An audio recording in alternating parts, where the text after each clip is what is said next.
Dr. Ben Rein, when I first came across your stuff, I was like, I love neuroscience, but also I just couldn't escape the fact that your name online sounded like brain and you were talking about brains. It's an acronym. Yeah. First name, Ben, abbreviation B, last name, it's pronounced Ryan, but I let people get away with Rain because then it's like brain. And I only realized that when I published my first scientific paper that, when you publish a paper in an author list, it automatically gets abbreviated. So it's B Rain. And I was like, this is perfect marketing. This is great. And you know what's really beautiful is that you get a lot of health information and education online these days. And I follow a bunch of different educators online who talk about neuroscience, but you are very unique in that I think there's a very underestimated topic or lesser known topic that you talk about, and you research empathy and social behavior, which is intrinsically tied to our brain health. Why are friends and social connections so important for our brain health? So I like to take an evolutionary viewpoint on this. I always think it's so cool to think about, like, how did humans or human like ancestors a million years ago influence our modern brains? And the answer lies in that hundreds of thousands of years ago, millions of years ago, humans survived best in groups. We are social animals. We are really, really good at working together. We have all these indicators on our face. We have eyebrows. You can tell what I'm expressing through the shape of and movement of my eyebrows. We have these white sclera around our eyes. You can tell where I'm looking, and that can help you sort of read my mind. We have all these amazing features that make us really good at hunting and defending ourselves in groups. And so evolutionarily, we were rewarded for being around others. And our brains say, hey, when you're in company, you are safe. You should feel good. And so we have these social reward systems built into our brains that make us feel good. And actually, as we'll, I'm sure, get to later in the episode, they literally make us healthier. They improve our health in many ways. And on the other hand, when you're away from your tribe, your brain is setting off the alarm saying, get back home to your community. You could die out here by yourself. And so isolation, on the other hand, it induces a real stress response that's not good for us. It's really fascinating to dive into anthropology and the environmental pressures that have shaped our physical features. Like, who would have thought the lowly eyebrow would be so important in community building and, social cognition. But, the eyebrow is more than just this hairy worm sitting above our eyes. So, love that aspect of it. That could be a whole other can of worms for another podcast maybe. But on the topic of social connections and specifically the topic of empathy, reading each other's emotions and feeling it and, feeling someone else's pain potentially as well. What are the most important things to know about the neuroscience of empathy? So I've been fortunate to study this topic in a legitimate research setting. At Stanford University, I did some research on empathy and the brain systems that underlie it. And coming into it, I have to admit, I didn't know much. Just like anybody, I was coming into the field ready to learn. I didn't know anything about it, and I was shocked by what I learned because it turns out there is plenty of existing research on empathy, and it appears that in general, when you empathize with someone, you share their emotional state, your brain literally enters a state, a state of activity that resembles what they are experiencing. Our brains are just naturally able to step into what someone else is experiencing in their brain. And I find that absolutely amazing. And by the way, for that, we have to thank, these eyebrows and these facial expressions and vocal tone, all of these social cues that inform us and inform our brains about what that person is thinking. But there's so much fascinating research on empathy. One distinction I think is really important for many people to realize that most people don't, is that there are different forms or types of empathy. There's cognitive empathy and there's emotional empathy. Cognitive empathy is when you understand what someone's going through. So for instance, imagine you're walking through the woods with a buddy and they step on a thorn, a really big thorn. And you're looking at them, they're grimacing, they're shrieking, they fall to the ground, they're holding their foot. It's not a pretty sight. You can intuit from just what you're seeing, they are in pain. That is cognitive empathy. That's you understanding this is what's happening in their mind right now, in their emotions. Emotional empathy is when you step into and take on what they are feeling. So if you seeing them shrieking, seeing them holding their foot, the blood pooling on their foot, you start to feel this sense of uneasiness and just like revulsion of, oh my gosh, get me away from this. This is hard to watch. That's emotional empathy. That's you taking on the, it's called the affective or emotional component of pain. So first off, it's important to recognize the distinction between those two, that, in some cases you might only experience cognitive empathy. You might not really share their emotions. In other cases, you might really dive in and feel what they feel. But coming back to what I originally said, there's studies on that, on empathy for pain. And they literally do show that some of the brain areas that are active when we experience pain are also active in those people observing the pain. And it seems to be those areas that are responsible for that affective emotional state of pain. Like when you get hurt, there's part of your brain that's saying, ow, it hurts. It's my foot. I can tell it feels like I've been cut. It feels like it's in this part of my body. And then there's another part of the pain experience that's just an emotion of like, this is horrible. Like, please make this stop. I need to get away from this. And it seems that second part is what observers of pain experience through empathy. And it's literally because those same brain areas are turning on.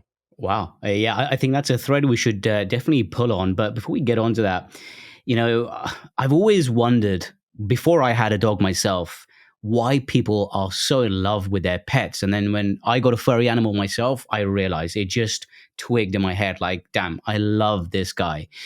So, and, I can't quantify, with any metrics to say that my dog has improved my life from a neurological point of view. But I know there's a ton of research suggesting that there are clear associations between better subjective brain health and having a pet. So are pets actually measurably good for our brain health? And why? They are. And by the way, your dog Shadow, right? Yeah. Yeah. I hope he's doing well. He's recovering from his surgery, right? Yeah. Thank you so much. Yeah. I hope he's doing okay. I have a dog, Zoe. She's just on the floor over here. She's good for me. Your dog Shadow is good for you. And dogs are generally good for their caregivers, their owners, some might say. There's a reason why in finals week on college campuses, they set up areas where you can go and interact with the dogs, because dogs are literally like putting an ice pack on the nervous system. They calm us down. All this fascinating research. It's really amazing that shows that basically being around a dog, spending time with the dog, relaxes us. It can reduce our cortisol levels. It can increase our levels of circulating dopamine and oxytocin. And it's, pretty unbelievable. Over thousands of years, it seems like maybe like 30, 40,000 years, humans and dogs have coexisted and been best friends. The dogs have really basically hijacked the brain systems for parent-child bonding and caused us to love them just like we love our children. And it's probably because it literally uses the same brain systems. The oxytocin that flows when you have a newborn child and you're falling in love with this baby, you never want to be away from this baby. That's the same brain system that's being tickled by your dog. And we're very fortunate that we fell into this circumstance with dogs, because not only is that affection and love real and it makes a difference on us, but also we happen to be living with these animals that, like I said, calm our nervous systems and relax us. And there is evidence that people who have dogs are, generally healthier. They are like less likely to suffer heart attacks, things like that. It's pretty amazing. It's like if you track human evolution and social behaviors, as you suggested, we evolved and we were molded to be in tribes and communities and groups for safety, but social bonding as well. And it's also interesting to see that parallel with domestication of animals and how we've forced the evolution socially and anatomically of some of these, dogs specifically. Like when we domesticated wolves, I believe there was a paper that suggested that domesticated dogs have a more active muscle which raises the inner eyebrow so they can do this puppy dog eyes of sadness, so that we are more inclined to care for them. And I just found that fascinating how, the cue for evolution for wolves then to become domesticated into loving dogs with puppy dog eyes was humans. Right, exactly. Yeah, like we selected for that muscle, right? Sometime thousands of years ago, some wolf was born with this muscle that made their eyes come up in this cute fashion.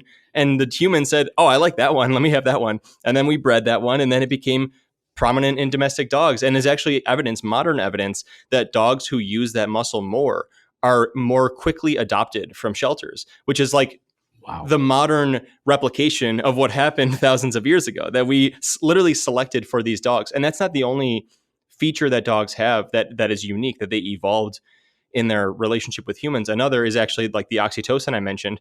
So if you look into the eyes of a wolf, research suggests, there is data on this, that you will basically not feel much. You won't show a rise in oxytocin, and neither will the wolf. But if you look into the eyes of your dog, both you and your dog will show a rise in oxytocin. And of course, oxytocin is important for social bonding. And so it seems that this oxytocin sort of feedback loop with humans also evolved in dogs, of course, to support their bonding with us. And this might be the reason why, we don't have domestic wolves living in our house. We've changed dogs over the years, over thousands of years. And like literally, we have been, in many cases, the hands of evolution, literally selecting for and bringing dogs into our homes and determining their genetics.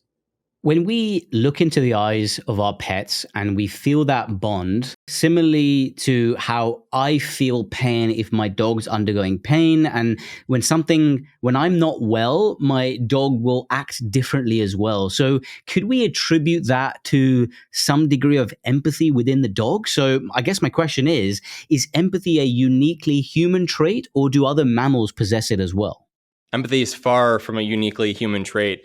I do believe dogs have empathy. There aren't any like really good studies showing this explicitly, but anyone who has a dog and has, like you just said, if you're down, you're crying, you suffer an injury, something like that, you can sense that the dog has some compassion. They come to you, they care. Not all dogs. My dog's not that way. I once actually tested this I faked an injury. I fell on the ground and my hand was out like this, and my dog came over and dropped the ball into my hand. No regard for the fact that I was falling. But yeah, I mean, I think, like humans, dogs probably exist on a continuum where some are really empathic, others are not. But definitely, humans are not the only animals that experience empathy. I mean, there's research across the animal kingdom in primates, in mice, even in zebrafish, these little minnows, that show that all these animals are capable of empathy and compassion like behaviors. In fact, the research that I talked about that I did at Stanford studying empathy was in mice. We have behavioral models to study empathy in mice because it exists. It's a feature of how they behave. Just like pets are good for human brains, and we can dig into maybe specifically neurologically why, but are we also good for pet brains as well? Like, is there some shift that happens chemically? Yeah. So just like humans, when they interact with dogs, have this kind of calming effect, and they show all these various benefits.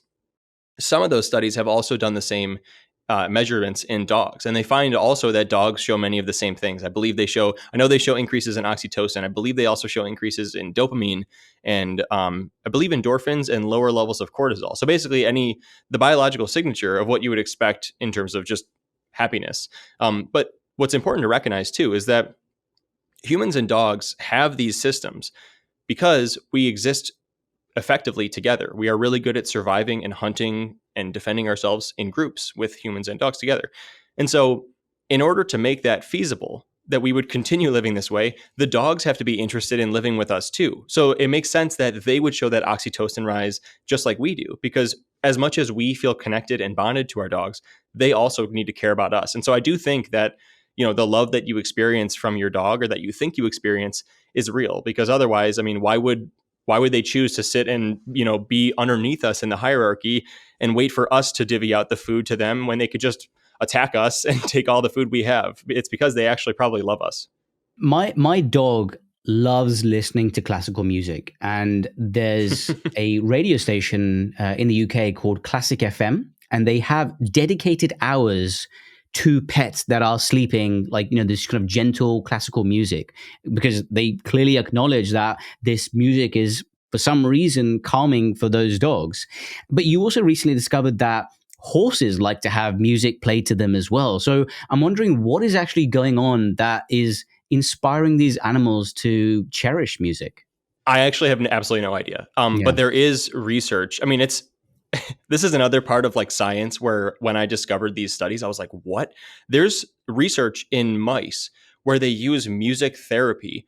They just expose the mice to music, and it's helpful for, like, they become less anxious, they become less depressed, and, approximations of those emotions because you're running them through behavioral tests.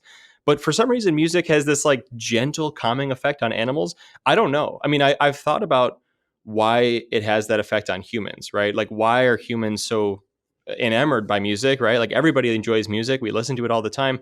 I think maybe I tend to think through a social lens, but maybe it's that when we listen to music together and we, share this experience, there's a sort of communal vibe to it. I mean, the music itself is being produced by people. You are getting this sense of camaraderie and togetherness, and you're feeling that, not only do you share something in common with the musicians, that you like the music, but you also share something in common with everybody else listening to the music who's enjoying it. And I think that this is like a very like ancient sort of tribal signal that tells our brains like you are in a safe environment and you are with people who are like you. And that's something the brain really appreciates, is to be around others who are like us.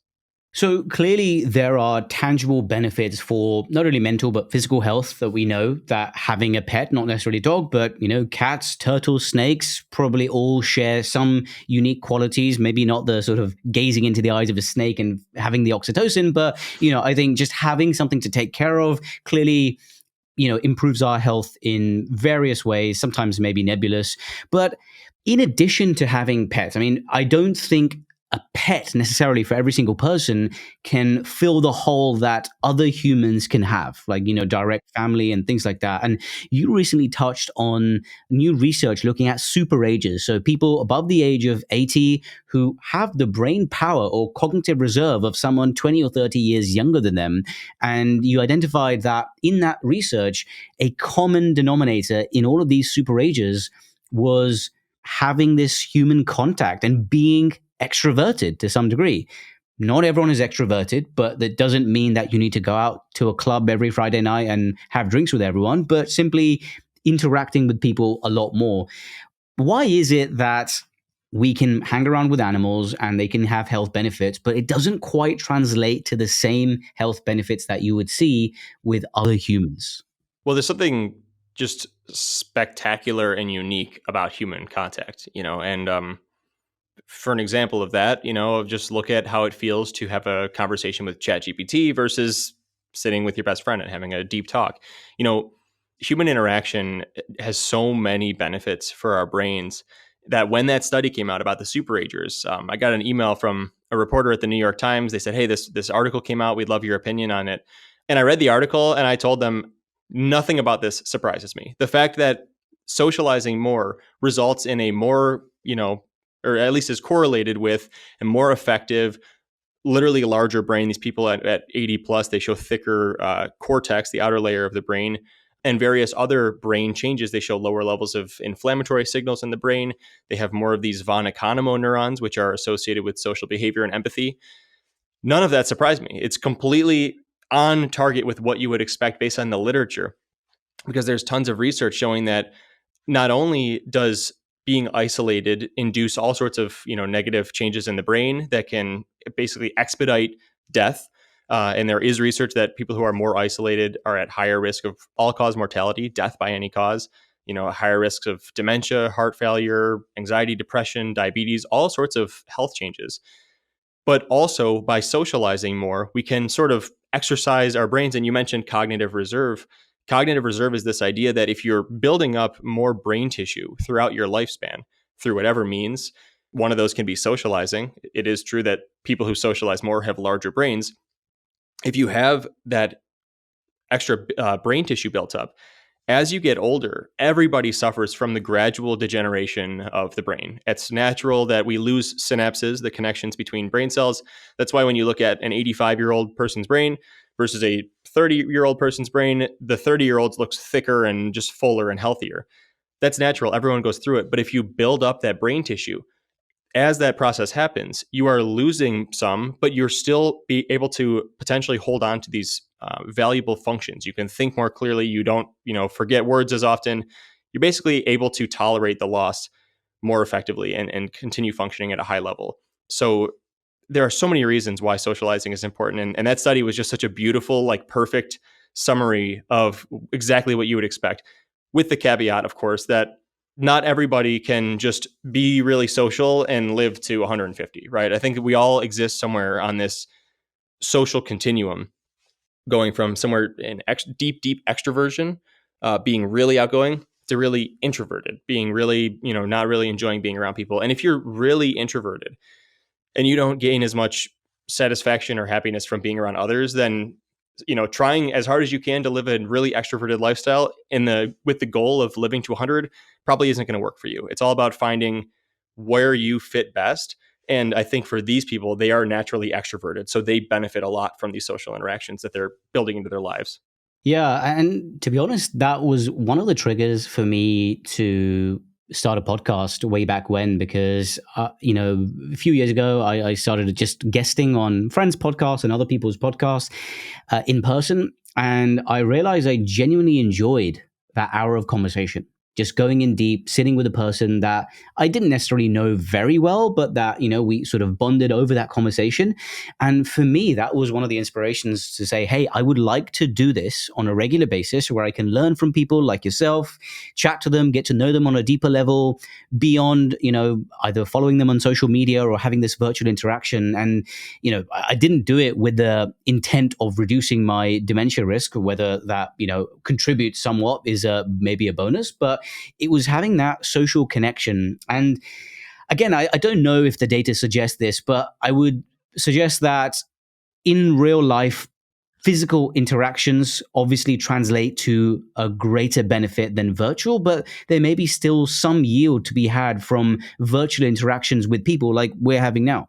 Oh, yeah, that's exactly right. The way you just summarized it. There is some early data on this. We've only had a couple of years of the sort of post-COVID virtual world we live in now, or semi-virtual world. And it does show that when people interact face to face, they show really pronounced benefits for mood. They feel better. You leave a conversation feeling better most of the time. But when you have that interaction online, whether it's on text or Zoom or phone call, or in some sort of virtual format, you don't get as much benefit. And it does seem that the less lifelike the interaction is, meaning like a text conversation is less lifelike than a phone call. You're taking away social cues. Those less lifelike interactions actually produce the lowest benefits of all. But like you said, those having some form of interaction, even if it's a text interaction, is still better than having no interaction at all. Dementia is a scary condition for most people. It's like this, looming specter, and sometimes it feels inevitable, that this brain is hurtling towards slow decay, and that, if we live long enough, we might also come to dementia. But the Lancet's recent report on dementia and risk factors suggested that lifestyle factors have a role to play in modulating our dementia risk to the tune of 45%. And of that 45%, social isolation contributes a pretty massive 5%, which again suggests to me that the power of interaction and being more extroverts has significant upsides if you can get across that awkwardness, which, it can be a bit of an obstacle to some people. Yeah, I mean, and that's again consistent with other research as well. I mean, there's studies tracking people who already have dementia and looking at the speed of their memory decline, and they found that people who live more isolated lifestyles, who are interacting less, their memory declines twice as fast. And there's also evidence too that people who are more isolated in general are at higher risk for dementia. But yeah, I mean, dementia is scary. People fear it, and there are things that you can do. I mean, socializing is one of them. Of course, exercise, getting good sleep. There's some evidence maybe that the Mediterranean diet might be helpful for staving off dementia. But I think what's really important for people to recognize is I worry that when I talk about this topic, people are going to say, well, I'm an introvert. I'm doomed. I'm going to get dementia. But the truth is, not everybody needs to be interacting every day, all the time. I think it's more about just figuring out where your top level is. Like I like to think of a glass of water. And this glass of water represents how much interaction you've had recently. Every time you have an interaction, the glass fills up a little bit with water. For an introvert, a short 1 hour interaction might fill the glass to the top. For an extrovert, an hour of being around friends might just, put a drop in it. When we get to the top, that's when we start to experience that, like, okay, I'm good. Like, I'm going to leave the party. I would like to day by myself. I could use some isolation. That's fine. When you hit that point, you should recede, because at that point, you're just going to fatigue yourself by continuing to interact. So it's about finding where your cup is full, not going over it, but also the cup naturally sort of depletes with time. If we spend a day by ourselves, for some people, for extroverts, that cup might be completely empty by the end of that day. For an introvert, the cup might only be half empty. And so when the cup hits the bottom, where you're starting to feel like, man, I could really, see a friend, get a phone call with a friend going, get a coffee, whatever it is, you should be doing everything you can to refill that cup, because you want to kind of, this cup sort of represents what's referred to as social homeostasis. We want to stay somewhere where like a mid cup to like a near full cup, because if you're having too much interaction, it could be really fatiguing. If you're having not enough, then you could be going off the deep end towards these negative effects associated with isolation. You mentioned this earlier, being social, being more social. If after listening to this episode, you are now thinking, you know what, maybe I will try this. It doesn't just have to mean going out on Friday nights or, seeing friends as often as you can. It can also be like little sips. You can fill that glass with a tiny little sip at, maybe you're standing in line at the grocery store and you're just waiting there and it's a long line. You got nothing to do. Person in front of you is standing there too. Start a conversation with them. Yeah. Go to the butcher's counter, talk to the butcher, your barista when you're getting your coffee. The other people in the waiting room with you, the other people on the bus with you or the train with you. There's research that shows this, that talking to strangers can be supportive for your mental health. And so the more we do this, not only is it just a quick little way to boost our mood, but it's also a way to feel more connected with our communities. And I think that as we've become more isolated and we've suffered from all these different reasons for detachment, starting with COVID, we had this fear of contracting this virus from talking to others. Nowadays there's a lot of political polarization. There's so many reasons that we've grown divided from others, that you might be surprised by how much a short, productive conversation with a stranger in your community makes you feel connected with humanity again. And I think that the more we can take those sips, the more we can not only resolve this loneliness epidemic, but also heal our interpersonal wounds.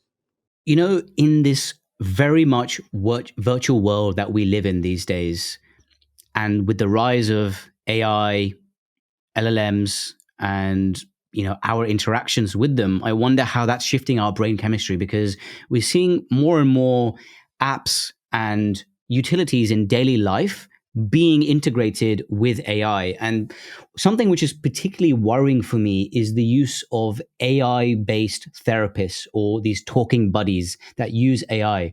And the reason that worries me is because I liken that and I analogize that to, like the artificial sweetener of friends, right? It gives the illusion that you may be talking to someone, and maybe your brain in some way processes this as some sort of interaction, but on a neurological level, it doesn't provide the same fulfillment as a real life interaction. So, this is beyond the topic of this AI therapist or an AI talking buddy giving you wrong advice or harmful advice, but just in terms of how your brain processes me texting you or, chatting you via email, and you're a real person, with me having that same type of interaction with AI, and, the sort of sycophantic yes man type logic that it promotes, and what that does to our brain. I agree with everything you said. And in addition to that, I worry about, there's tools, whatever, I guess I'll just say the name of one tool in particular. It's called Replica AI. Replica AI is basically meant to create an AI friend. You can I think you can design what they look like. You can even have like a romantic relationship and have like sexually explicit conversations with these AI bots. And, back in 2022, I think there were 10 million users already on Replica AI. And I think that's probably only gotten much higher. I don't think they've released new numbers, but with the advancement in these technologies, probably people are starting to think, wow, this could probably really have a conversation. So I worry about that. I worry about people turning to AI for friendships, because we're already in this loneliness epidemic. There's people are spending more and more time alone. It's concerning. And if we try to supplement that, we try to fill that gap with AI conversations, I don't think it's going to have the same effect on our brains. There are studies showing that when people have interactions online with, what they perceive as a robot, this was before like LLMs came out, brain areas associated with social cognition and like trying to figure out what that other person is thinking, that emotional empathy or that cognitive empathy that I mentioned earlier, those brain areas aren't as active. And there are also studies from the world of social touch where like you get a massage on your legs or something like that. When people are getting that massage from like a machine, not a human, but like a robot, they show less activity in these brain areas that process social touch. The posterior superior temporal sulcus, another brutal brain area to pronounce. But I think these are signs that of something that we probably understand anecdotally. that the brain has systems to recognize when you're interacting with a human versus not a human. To me, I can tell when I'm interacting with you versus when I'm interacting with my water bottle. It doesn't feel the same. I could have a conversation with it one-sided, but it wouldn't feel the same. It wouldn't produce the same effects. And I worry that we are going to dig ourselves into an even deeper trench in this isolation issue that we have if we, instead of turning to one another and solving this problem in pairs, we end up going deeper into these AI systems that are not really providing what our brains really need. Beyond simple interactions that you can have with other humans, there is another specific type of interaction that is slightly more nebulous in nature. And, I've experienced it, I'm sure you have. And, it's quoted often in the literature as well, about the power of awe, something exotic or something grander than yourself, and the impact that has on, I guess, your sense of self or ego. And I guess this is the weird confluence between neuroscience, philosophy, psychology, and psychoanalysis potentially. And, this again, from my amateur neuroscience perspective, for example, if you take a hike up a mountain and you get to the top and you have this amazing vista, this horizon that you see, that can be very awe-inspiring. And you can speak to the positive benefits it has on your mental health beyond the physical, hike that you've done. Just seeing something greater than yourself puts perspective on your sense of self, and almost similar to the power of psychedelics, where you get this dissolution of the sense of self or the ego, and you see something greater than yourself. What is the impact something like that, or just the awe that can have on your neurochemistry? I don't think we know the answer to that yet. We may, I don't know it yet. But the reason I say that is, I'm the chief science officer of this research foundation. It's called the Mind Science Foundation. And we fund research that studies consciousness. And we actually got a proposal this year to study that, exactly what you're describing, trying to characterize the neuroscience of awe, whether that's from exactly as you described. They were trying to compare a psychedelic experience, psilocybin, doing brain imaging and trying to capture what happens when the people report awe, and when people are out in nature and they experience awe. So I don't know if we have the answer to that question yet. But I will say, I think what draws these experiences together and what kind of defines awe is this broadening of what you thought was sort of possible, and that it's like this, you step out of your typical default mode network daily life and you experience something that makes you say, oh my gosh, this is more than I thought was within my realm of experience. And I think psychedelic drugs often bring that experience. It's definitely established or associated with, psilocybin, MDMA, various drugs like that. I believe there are some studies looking at whether that experience of awe is related to the therapeutic effects of those drugs. And I don't want to speak, without knowing for sure, but I something in me says that maybe there is a study out there that said that the experience of awe was significant for whether or not the drug had a therapeutic benefit. A lot of people, especially during the pandemic, sort of 2020 to 2023, almost have this time blur, right? Everything sort of blended into one. And you could argue that people didn't experience a lot of out of the ordinary things on a day-to-day life. They didn't experience enough awe or enough novelty in their lives during those 2 or 3 years, particularly during the lockdown phases when, there was a lot of monotony in people's day-to-day lives. You'd wake up, maybe work from home, have a coffee, eat food, go to sleep, repeat, the same thing over and over again. And, I wonder how much of that time blur is related to the mundane and routine. And so there not being enough mental timestamps so you can actually map out those days individually. Because, if you ask me right now, what happened in 2021 versus 2022, I have a hard time recollecting that myself. I'd have to go through maybe emails around that time to see what I was doing, maybe some photos to actually map out what happened. But if you ask me, is there anything significant which happened in 2000 versus 2005, I would have no problem telling you. Right? I can clearly timestamp that in my mental library. And I guess there is some, evidence, albeit limited, to suggest that if you have these novel moments baked into your daily life, they allow you to mentally map out certain timestamps or goalposts in your life, which actually allows life not to blur into one big, purple splodge. And it doesn't feel like life is speeding away and you have no control, and actually life slows down somewhat and you can appreciate it a bit more. So you're exactly right. There's actually research from Dr. David Eagleman, a friend of mine, a researcher at Stanford, where it suggests that the amount of time that we perceive, or the speed at which we perceive time having passed retroactively. So if you say, like, how fast did the last year feel, is dependent upon how many memories our brain has stacked down within that period. So in the moment, the days crawl by. A week doesn't feel like that fast. But then when you look back, you're like, oh my gosh, like, my kids are already grown up. I can't believe it.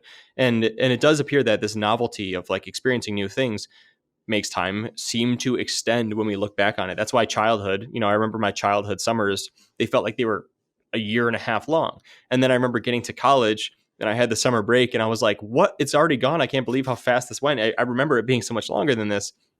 And it's because, when you're young, everything is novel. Your brain is perceiving the world around you for the very first time and it's learning things. And every day, I mean, you could go to a playground that's right around the corner from you. And it's like the most fantastic, exciting thing in the world. Now, as an adult, you walk by this playground with your dog and you're like, who cares? I've seen that 100 times. My brain doesn't care anymore. So if you can build in that novelty into your life, it might not make your life feel more exciting or longer in the moment, but when you look back, you'll say, oh yeah, I remember that. I remember that period. And I'm with you. I mean, during COVID, I look back and I think I have like one memory from all of 2020, and it's me sitting at my desk, which was my kitchen table, and writing this review article. And I remember thinking, this is my life. This one article is the sole purpose of my life right now. And I wrote the whole article in a couple months, and it was really productive, and I was happy I did it. But like, that's all I remember. I literally don't remember anything else because nothing happened. Something that I wanted to dig into that we alluded to earlier was around the topic of empathy, right? You explained how there was the sort of physical empathy versus the sort of, cognitive empathy that you'd feel.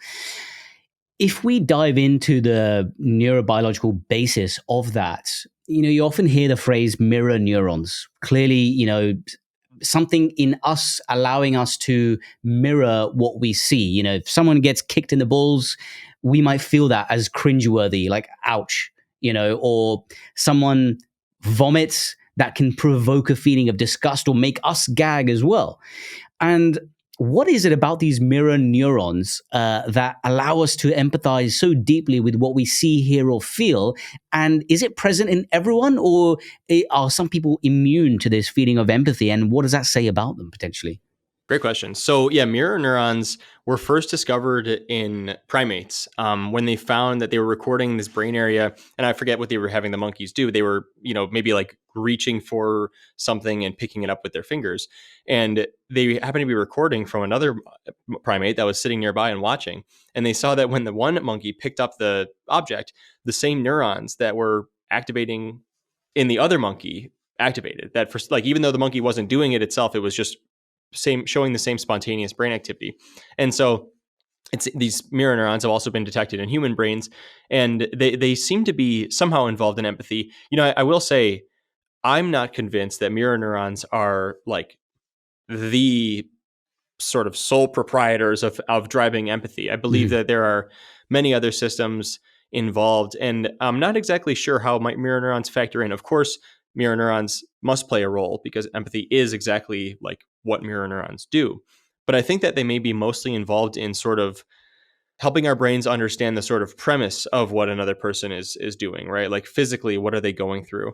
Now, as for your second question about an absence of empathy, so there are conditions like psychopathy, which are characterized by an absence of empathy, and there are brain studies, on people who experience psychopathy who basically show that they show abnormal brain activity. Their empathy centers are not quite as active when they observe someone else experiencing something. And this is something that, it can be genetic. My belief is that it's largely genetic, because the funny thing about empathy is we actually learn empathy. Of course, we're born with the capacity for it, but we're not, like, when you're born, day one, your level of empathy that you will have when you're 25 is not preset. you have some genetic disposition maybe towards being, maybe really empathic or not empathic at all in the case of like psychopathy. But much of our empathy is shaped by experience. You learn in early life that you push, your friend over and they hit the ground and they skid their knee and you're like, oh, that feels bad. I shouldn't have done that, right? It's these social experiences in early life that shape empathy. Also, of course, our parenting, the way our parents model emotions and respond to our emotions, really important for shaping our empathy and our brain systems that drive empathy. But it's very possible that someone can be born with basically a genetic change that fundamentally alters how those brain systems function and maybe just prevents them from experiencing empathy the same way. So it is out there. It can happen. With that being said, playing devil's advocate here, could we make the case that potentially we can't blame some cohort of psychopaths for the way they behave? And does that then tell us something about free will? Yeah, this brings me back to a video you posted years ago about this patient who had a tumor in their brain. And, before the tumor was detected, it was observed that the guy was downloading child pornography, right? And then they removed the tumor and his behavior went back to normal. He was no longer downloading those materials. And it's such an interesting dilemma because it's like, we're all just, okay, Robert Sapolsky has this book, Determined, which suggests kind of what I believe too, that our brains and the way we act, the way we think are a product of our genes and our experiences. You can't argue against that in general. But yeah, when we are acting a certain way because of just the way our brains function, which may have something to do with our genetics, it may have something to do with the genetic mutation that happened when we were just, a few cells in the womb. It may have something to do with an experience we had when we were young that could either be, some social experience that shifted how we think and altered the trajectory of our lives, or it could be a physical experience, a traumatic brain injury or something like that. If you then 20 years later commit a crime, who is responsible? It's such a difficult dilemma. And I think in the case of psychopathy, which, may predispose to violence, because without the ability to share someone else's pain, it's much easier to harm others. In those cases, I do believe that, punishment, jail time is not going to solve the problem. And I think this is probably the case for many conditions, many criminal circumstances, right? Putting someone through punishment is a powerful incentive to not do a crime. You know that if you do a crime and you get caught, you're going to have to go through this, but it's not necessarily the best way to rehabilitate someone. I think the best way might be to build trainings and courses that may help people develop certain skills that they lack and maybe, make them more safe citizens. Robert Sapolsky argues that free will doesn't exist. And I don't know how I feel about that, because if I liken the concept of free will, which is a relatively, tenuous, nebulous concept, we can't mark it down clearly, but I want to liken it to, genes and risk genes. Like, for example, I believe that our brain and how it's set, it's not predetermination, but simply risk modifiers, right? Like if you take the example of the ApoE4 gene, which is a risk allele for dementia, having the ApoE4 gene or allele present doesn't guarantee or predetermine that you will definitely get Alzheimer's. It just increases your risk. And there are certain epigenetic factors and lifestyle factors you can do to modify that risk over time. And it's only when you have a fully penetrant allele, like in Huntington's disease, that you can guarantee you will develop something, which is an awful condition. Similar to the brain, it's obviously set somewhat at birth. It's highly malleable for the first few years and, to some degree throughout life as well, has a high capacity for change and flexibility, which would go against the notion that we don't have free will. And it's, a rigid, non-plastic brain, which is set in certain ways. Yeah. I think when I was younger, there was a moment where I solved the dilemma of free will. And I wrote in my notes, the chicken in the freezer, free will. And at the time I was like, this is it. And it had something to do with you put a chicken in the freezer and then you can later make the decision of defrosting the chicken. And I was like, that clearly you can't argue against this. Free will exists. And then I later opened my notes and I'm like, oh my gosh, what did that mean? And I still, it's been 5 years and I still don't know what the chicken in the freezer argument was. And I'm hoping one day it'll break through. Anyways, with the example you gave of like ApoE4, right? You're looking at Alzheimer's risk. Um, you do have the free will. Let's say you're not born with the ApoE4 disposition toward Alzheimer's. You have free will in the sense that you can do everything wrong. You can not get any sleep. You can isolate yourself. You can, take harmful drugs. You could do whatever you want to predispose yourself to Alzheimer's disease. But then the argument there is like, well, that was not shaped by genetics, your decision to do that, but was your decision to do that and your behaviors shaped by some early life experience? Like, it's not nature, it's nurture in that sense. And I think it becomes impossible to say that we are not somehow the product of these things. But I think I agree with what you're saying in that I don't think life is fully deterministic. I think that we have some wiggle room. I think that basically our genes take the realm of possibility from here to here, and then our experiences in early life take that realm of possibility from there to here. And eventually now here I am in my current age in this podcast right now. And there's so many different things I could have said here. There's so many different ways I could have answered this question, but the likelihood of me going outside of the bounds of this narrow range that I'm currently in is so low because of the experiences I've had, the neuroscience training I've had, the conversations I've had in the past. All of these things have led me to now. But then it gets really trippy because it's like, well, what about those like neuroscience experiences? Like, what if your training was different? What if I had a different professor? What if I had different conversations on this when I was young? Then probably this would look more like this. It would be the same narrow range, but it would be a different perspective that I had. And so, we're all just a product of nature and nurture. What do you feel that we can do to nurture our own empathy? If someone is generally not very empathetic, what can we do to become more empathetic? So there's good news here. I mentioned earlier that we learn empathy in early life, but it's not fixed. Your empathy is not fixed by the time you're an adult. It can change. And there are actually some empathy trainings out there. I'm not sure how accessible they are to like the general public. If you Google like empathy training, I would be a little bit wary. Like if you find a random website, it's probably not like scientifically validated, but there are some that are actually scientifically validated.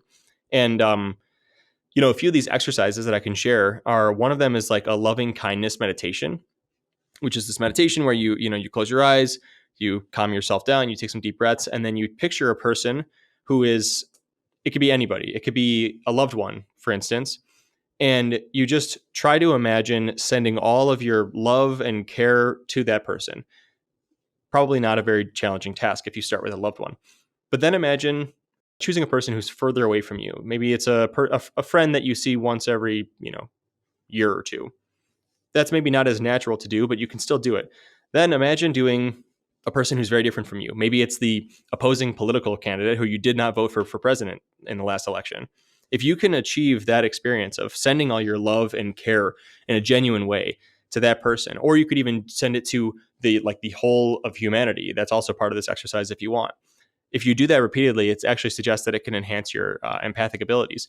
And the other thing is, another exercise is a affect dyad, it's called. Very simple. You have a partner, and that person or you starts by telling the other person about an experience they had within the last day or two that was somehow emotionally impacting. It had an emotional impact on them. And that person is supposed to describe in as much detail what happened and how it made them feel. And the other person's job is to just listen. You're not allowed to comment. You're not allowed to interrupt them. You just sit there and listen, and you take in those emotions and you experience what it must have been like for them. You try to put yourself in that scenario and feel their emotions. And these two exercises, in addition to some others that were a part of this trial, have been associated with not only increased empathy, but they also have thickened certain brain areas that are associated with empathy. So there's real evidence that you can strengthen your empathic capacity as an adult. Well, that's very good to know. I'm sure there are people who maybe a post-pandemic hangover have lost some degree of empathy who could benefit from those sort of, guided exercises and training. And I just want to say, a lot of people associate good brain health with supplements and diet and sleep and so on, which all are very worthy things. But, this is a free, zero risk, zero cost thing that we can do, which is such a huge lever for improved brain health and general wellness overall. And I think it's a very important work that you're doing. And I very much enjoyed reading the early copy of your book as well. So Ben, thank you so much for joining me. Yeah, thank you, and I appreciate everything that you do online, as I've told you privately, but now publicly. I think that your work is just so fantastic. It's extremely impactful. I really don't think there's anyone who does it as good as you. So really, my greatest Thank you, man. compliments.